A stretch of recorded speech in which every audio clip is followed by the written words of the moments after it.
बच्चों, आज के इस वीडियो में आपका बहुत बहुत स्वागत है। मैं आपको पुनरावृत्ति करा रही हूँ गद्य पाठ की। आप कहाँ दूसरे के दुख से दुखी होने वाले। मैंने आपको समझाया था कि दुनिया में आज अपनी स्वार्थ सिद्धि के लिए सारे लोग ये भूल जाते हैं कि संसार में उनके अलावा भी कोई और रहता है। वे इतने अंधे हो गए हैं कि उनके अंदर की संवेदना बिल्कुल समाप्त हो चुकी है, मृत हो गई है, और जिसके कारण मानव और मानव के बीच का जो फर्क है वो उनकी समझ में नहीं आता। अगर हम पाठ के शुरुआत में जो सुलेमान और शेख अयाज की बात करें तो उस जमाने में लोगों में हमदर्दी की भावना को दर्शाया गया है कि कैसे एक छोटे से चींटी को भी बेघर करने पर उनके मन में इतना कष्ट होता है कि वे सोचते हैं कि एक चींटी को भी बेघर नहीं करना चाहिए। आज मनुष्य जो है, मनुष्य के प्रति ये बात नहीं सोच पाता। तो ये सारी चीज़ें जो हैं पाठ में समझाई गई है, जिसको मैंने अपने कल के वीडियो में आपको समझाया था। आगे उदाहरणों के द्वारा लेखक इस बात को समझाना चाहता है कि आज संसार में दूसरे के दुख से दुखी होने वाले लोगों की संख्या बिल्कुल ना के बराबर है। उन्होंने नूह का प्रसंग भी एक उदाहरण में दिया है कि बाइबल में भी नूह नाम के एक पैगंबर का जिक्र आता है, जिन्होंने एक बार एक घायल कुत्ते को दुत्कार दिया था। तो कुत्ते ने कहा कि ना मैं अपनी मर्जी से कुत्ता हूँ और ना तुम अपनी पसंद से इंसान हो। ये घटना उन पर इतना गहरा असर कर गई कि वे इसे भूल नहीं पाते हैं। और महाभारत में युधिष्ठिर के प्रसंग में भी दिखाया गया कि कुत्ता ही है जो अंतिम समय तक उनका साथ देता है। तो ये ऐसे ही तमाम छोटे छोटे उदाहरणों के माध्यम से लेखक ने अपनी इस बात को प्रमाणित किया है कि अब दूसरों के दुख से दुखी होने वाले लोगों की संख्या बिल्कुल खत्म हो चुकी है। तो मैं वह उस अंश को पढ़ती हूँ। बाइबल और दूसरे पावन ग्रंथों में नूह नाम के एक पैगंबर का जिक्र मिलता है। उनका असली नाम लश्कर था, लेकिन अरब ने उनको नूह के लक़ब से याद किया। नूह के लक़ब से यानी पदवी। वह इसलिए कि आप सारी उम्र रोते रहे। इसका कारण एक जख्मी कुत्ता था। नूह के सामने से एक बार एक घायल कुत्ता गुजरा। नूह ने उसे दुत्कारते हुए कहा, दूर हो जा गंदे कुत्ते। इस्लाम में कुत्तों को गंदा समझा जाता है। कुत्ते ने उनकी दुत्कार सुनकर जवाब दिया, न मैं अपनी मर्जी से कुत्ता हूँ, न तुम अपनी पसंद से इंसान हो। बनाने वाला सबका तो वही एक है। इन्होंने कहा कि हम सारे लोग, संसार के जितने लोग हैं, वे सारे लोग अपनी मर्जी से इंसान, जानवर, प्रकृति, पेड़ पौधे, जीव जंतु के रूप में नहीं है। हम सब के निर्माता एकमात्र ईश्वर है। तो बाइबल के इस उदाहरण में ये दिखाया गया कि नूह ने सारी उम्र रोते हुए ऐसे गुजार दी कि जैसे उनके हृदय में वो जख्मी कुत्ते की बात याद आ गई। उन्होंने गलती से कहिए, अनजाने से कहिए, कि घायल कुत्ते को दुत्कारा था। कुत्ते ने भी उलट के जवाब दिया कि ना तो मैं अपनी मर्जी से कुत्ता हूँ, ना तुम इंसान हो। मेरे बनाने वाला भी वही है जो तुम्हारा बनाने वाला है। तो इस तरीके से इन्होंने सबका मालिक एक है की भावना को दर्शाया है, दिखाया है। तो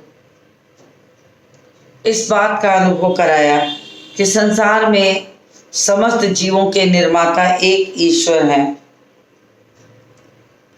और इसी बात को सुनकर मुद्दतों उन्होंने अपना समय दुखी होकर बिताया, रोते हुए रहे। महाभारत के अंत की जो प्रतिक्रिया है, प्रतीकात्मक रूप में कुत्ता ही युधिष्ठिर का भी साथ देता है। जब सारे साथ छोड़कर चले जाते हैं तो केवल वही एक कुत्ता स्वर्ग के अंतिम द्वार तक उनके साथ जाता है। बाद में पता लगता है कि वो कुत्ता यमराज होता है।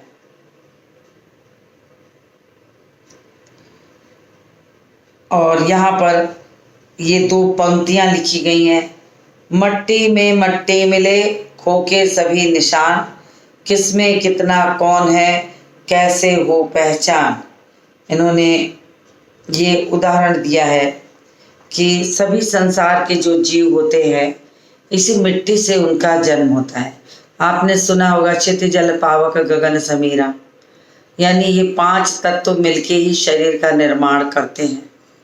तो ये सारे इसी मिट्टी से जन्म लेके और अंततः मिट्टी में मिलते हैं, चाहे दफन हो, चाहे जला दिए जाए, चाहे किसी भी रूप में सड़े गले कुछ भी हो जाए, लेकिन अंतिम परिणति इसी मिट्टी में ही जाके मिलने की होती है।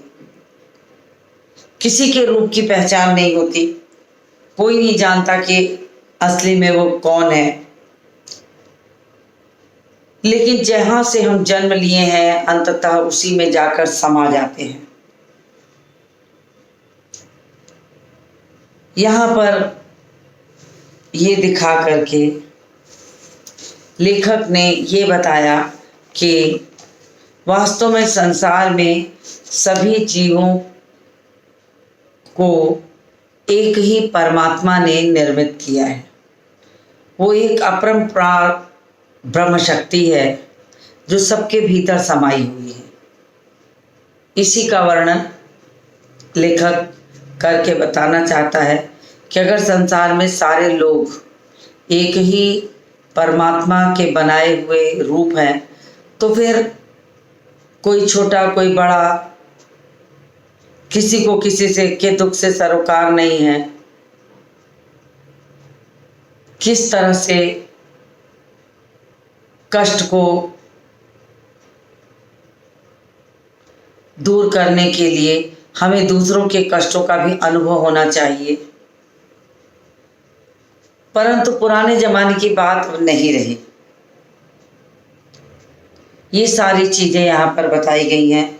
दुनिया कैसे वजूद में आई, पहले क्या थी, किस बिंदु से इसकी यात्रा शुरू हुई, इन प्रश्नों के उत्तर विज्ञान अपनी तरह देता है और धार्मिक ग्रंथ अपनी अपनी तरह से देते हैं।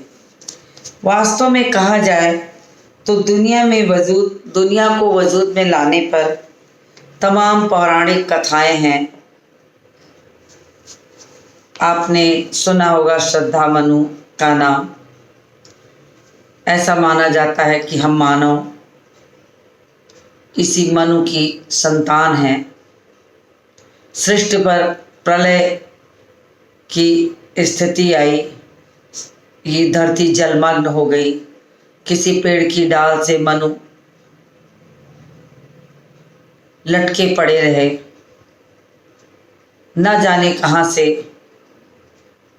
गांधर्व देश से घूमती हुई गांधर्व कन्या श्रद्धा वहाँ आती और हवन के कुछ अनाज के टुकड़े देखकर उसे ये लगता है कि अभी कोई शेष बचा है। पता लगा कि मनु को देखती है। बाद में इन्हीं मनु से श्रद्धा का विवाह होता है और फिर इनकी संतान हुई मानव। तो ये पौराणिक कथा कितनी सच है कितनी झूठ है, ये बहुत संक्षिप्त सा एक सार है जो मैंने आपको बताया। लेकिन वास्तव में देखा जाए तो हम सब एक ईश्वर की संतान हैं। एक ईश्वर की संतान होने से ही हम सबको एक दूसरे के दुख को बराबर रूप में समझना चाहिए। तो इस चीज का उत्तर धार्मिक ग्रंथ अपनी तरह से देते हैं और विज्ञान अपनी तरह से देता है।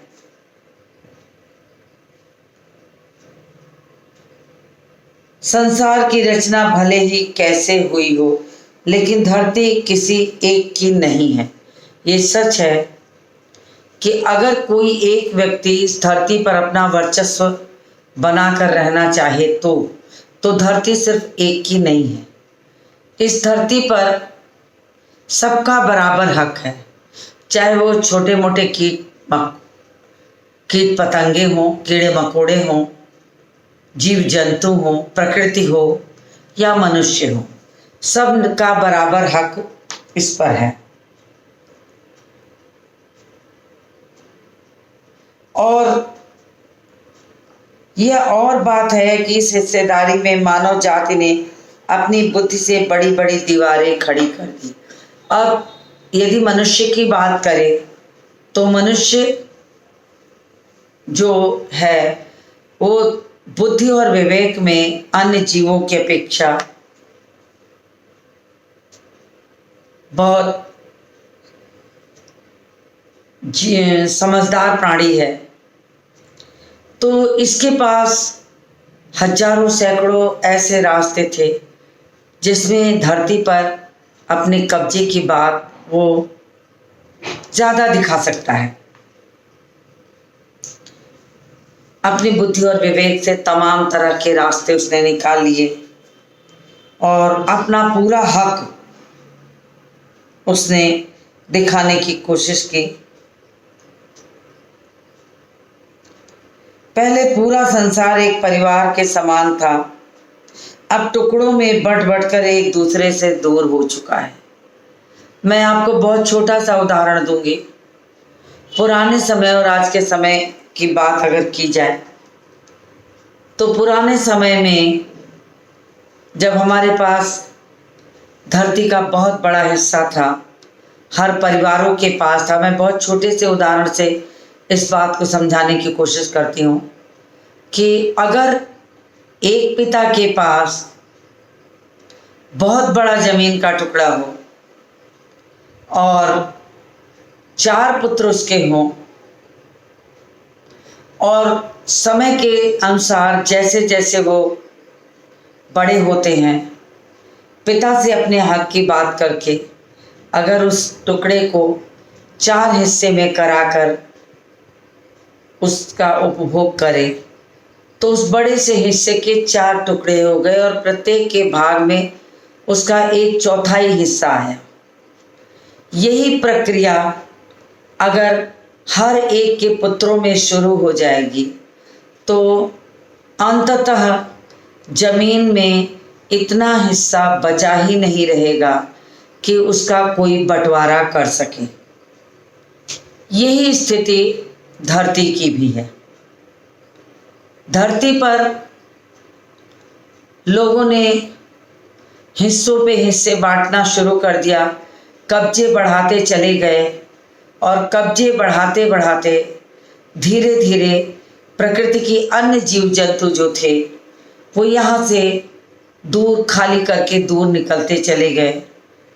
पेड़ों को काटना, फैक्ट्रियों को बनाना, उद्योग धंधों को बसाना, विकासशील से विकसित होते जाना, दिन प्रतिदिन नए उद्योग, नए स्वरूप का निर्माण करना। लेकिन इसका परिणाम क्या हुआ कि आज जमीन की जगह पर हवा बिक रही है। आज जमीन में इतनी जगह शेष बची ही नहीं है कि लोग उसके टुकड़े करके उसका उपभोग करें। अब हम हवा की तरफ बढ़े हैं। मैं आपको महानगरी सभ्यता की बात करूं और बताऊं कि महानगरी सभ्यता में जमीन की जगह हवा कैसे बिक रही है। बहुमंजिली इमारतों को देख लीजिए, 15-15 माले की बनी बहुमंजिली इमारतें जो हैं उनमें 5-5, 700 फ्लैट बने हैं।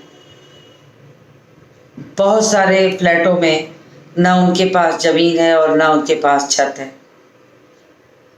ऐसी स्थिति में कभी ये कल्पना कीजिए कि ज़मीन वाला अलग होना चाहे, हवा वाला अलग होना चाहे, बीच वाला कैसे अलग होगा।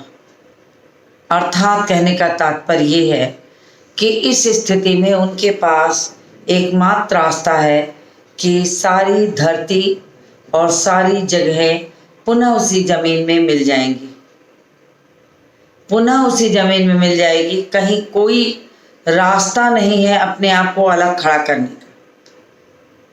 जैसे एक बहुमंजिली इमारत में रहने वाले तमाम लोग एक दूसरे को नहीं जानते, किसी को किसी से सरोकार नहीं है, किसी को किसी के बारे में पता नहीं है।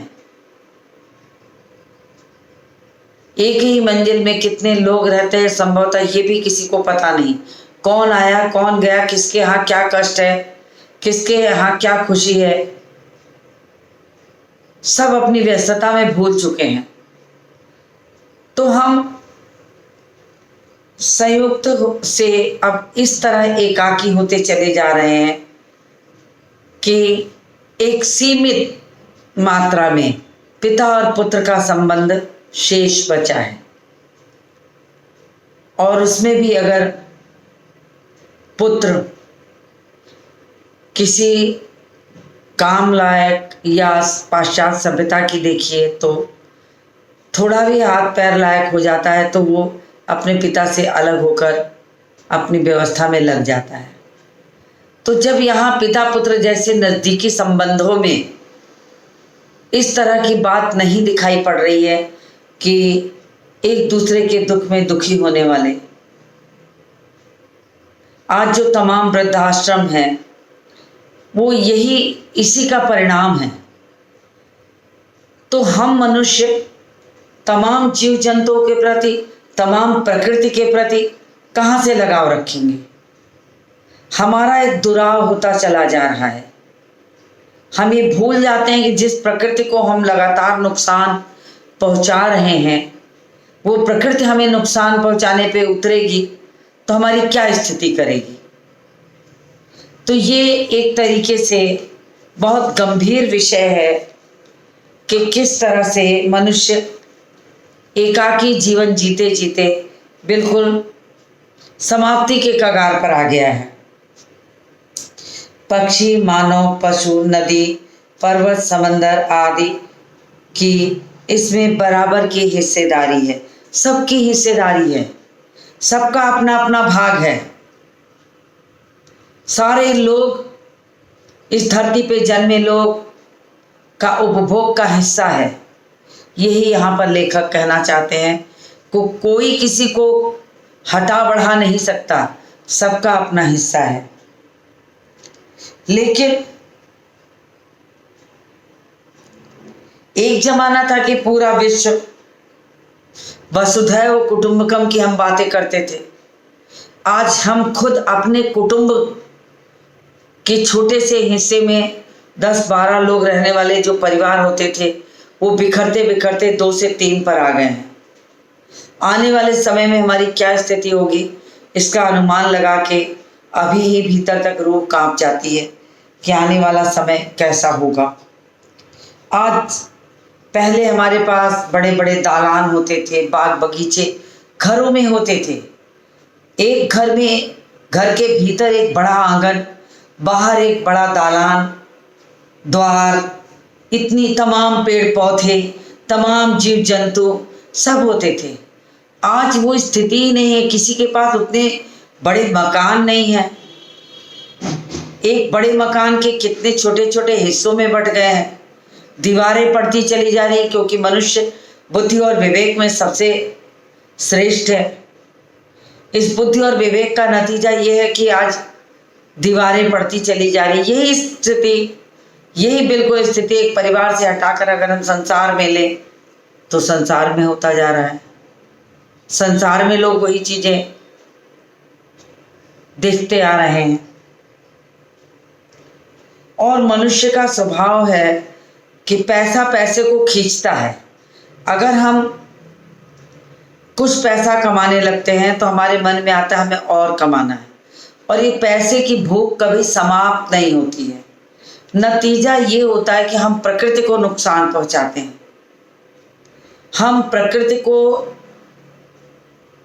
काट छांट के ऐसे नष्ट करते जाते हैं कि उनकी धरती की पकड़ समाप्त हो जाती है, और अंततः वो धरती पलटकर हमसे कभी भूकंप के रूप में, कभी अन्य किसी प्राकृतिक आपदा के रूप में हमसे बदला लेती है। हमें ये शिक्षा देती है कि तुम्हारी करनी का नतीजा तुम्हें आज सामने दिखाई पड़ रहा है। और हम बड़े बड़े दालानों और आंगनों के बड़े बड़े घर में जहाँ मिलजुल के रहते थे, परिवर्तित होते होते अब आज क्या हुआ, छोटे छोटे डिब्बों जैसे घरों में 1 BHK, 2 BHK, 3 BHK में काम चलाने के लिए, ऐसे जगहों पर रहने के लिए मजबूर हो गए हैं। जीवन बिल्कुल सिमटता जा रहा है। जब जीवन सिमटता जा रहा है तो ये परिभाषा कि हम दूसरों के दुख से दुखी हों, ये बहुत बड़ी परिभाषा हो जाएगी। इसका अनुमान लगाना बहुत कठिन है। इसे समझने के लिए खुद में बहुत बड़ा अंतर लाना पड़ेगा। आज लोगों के अंदर की धारणाएं, कल के वीडियो में मैंने बताया था कि पुराने ज़मानों में छतों पे पानी रखना, जीव जंतुओं के लिए चारा फेंकना, सड़क पर घूमने वाले छुट्टा पशुओं को रोटी खिलाना, पानी भर के रखना घर के दरवाजे के सामने बड़ी बड़ी नादों में, ताकि जीव जंतुओं के प्यास में। आज ये सोच ही नहीं है। समय और सोच दोनों में परिवर्तन आया है। आज व्यक्ति अपनी बुद्धि और विवेक के बल पर निरंतर बढ़ता तो जा रहा है। पैसा कमाने की स्थिति देखी जाए तो बहुत पैसा कमाने लगा है, सुख सुविधा के तमाम साधन बटोर लिए हैं, लेकिन मानवता धीरे धीरे समाप्त होने लगी है। आज मानवता की स्थिति पर अगर हम बात करें तो ये मानवता बिल्कुल शून्य होती चली जा रही है, खत्म होती चली जा रही है। जीव जंतुओं की बात दूर, मानव के प्रति सजग नहीं है, प्रेम भाव नहीं है उसके पास। तो बढ़ती हुई आबादियां जो आज दिखाई पड़ रही हैं, उन्होंने समंदर जैसे विशाल, उसकी विशालता को खत्म करके उसे पीछे सरकाना शुरू कर दिया। पेड़ों को काट के रास्ते बना लेना, जंगलों को काट कर बस्तियां बसा देना, तमाम उद्योग धंधों को जंगलों के बीच काट के बना देना ताकि वहां बस्ती हो जाए। पेड़ों को रास्तों से हटाना शुरू कर दिया। फैलते हुए प्रदूषण ने पक्षियों को बस्तियों से भगा दिया। पेड़ों को हम काटते जाते हैं, बस्तियों को बसाते रहते हैं, जीव जंतुओं का बसेरा हटा देते हैं। अंततः ये पक्षी मजबूर हो जाते हैं कि उस स्थान को छोड़कर कहीं दूर निकल जाएं। उनके पास कोई साधन नहीं बचा है, उनके पास कोई स्थान शेष नहीं बचा कि जहां जाकर वो अपना बसेरा बना सके। कुछ जीव जंतु पलायन प्रवृत्ति से जुड़ करके कहीं दूर दराज जंगलों की खोज में निकल गए हैं। अगर बड़े जीव जंतुओं द्वारा मारे बिना बच गए तो उन्होंने किसी पेड़ की डाल में अपना बसेरा बनाना शुरू कर दिया, और नहीं तो किसी न किसी जीव जंतुओं के द्वारा वो भक्षण के शिकार हो जाते हैं, पेट भरने का साधन बन सकते हैं। हर बड़ा जीव जंतु अपने से छोटे जीव को मार कर खत्म कर देता है। मनुष्य भी वैसा ही है कि वो अपने विस्तार के लिए समुद्र जैसी चीज को सिकोड़ना शुरू कर देता है। समुद्र को यदि हम निरंतर उसी प्रगति स्थिति पर सिकोड़ते चले जाएंगे तो अंततः किसी न किसी दिन उसका गुस्सा भी मनुष्यों पर ही निकलेगा, जिसका कि उदाहरण पाठ में दिया गया है। तो मैं उसे पढ़ना चाहूंगी, आप सुनिए। पेड़ों को रास्ते से हटाना शुरू कर दिया। फैलते हुए प्रदूषण ने पक्षियों को बस्तियों से भगाना शुरू कर दिया। बारूदों की विनाश लीलाओं ने वातावरण को सताना शुरू कर दिया। अब गर्मी में ज़्यादा गर्मी, बेवक्त बरसातें, जलजले, सैलाब, तूफान और नित नए रोग मानव और प्रकृति के इसी असंतुलन के परिणाम हैं।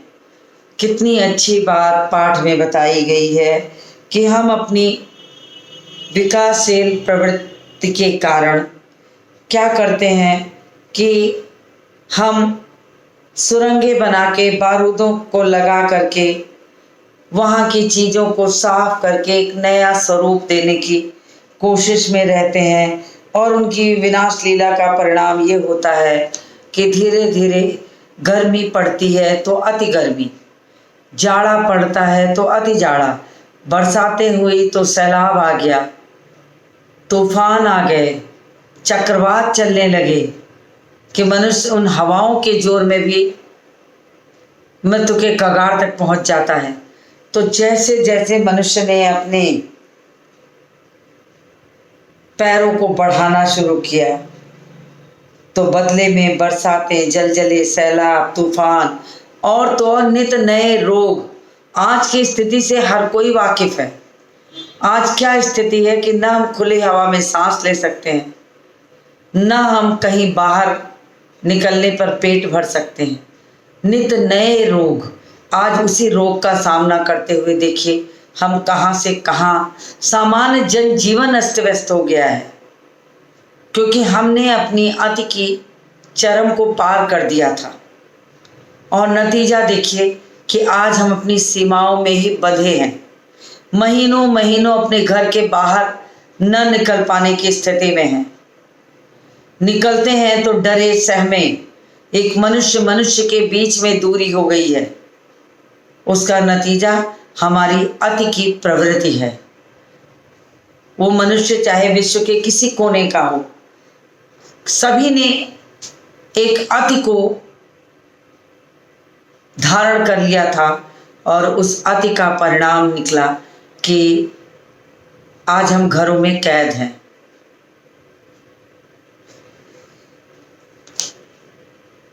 तो नित नए रोग मानव और प्रकृति के इसी असंतुलन का कारण है, जो हमारे और प्रकृति के बीच में सामान्य स्थिति खत्म हो गई है।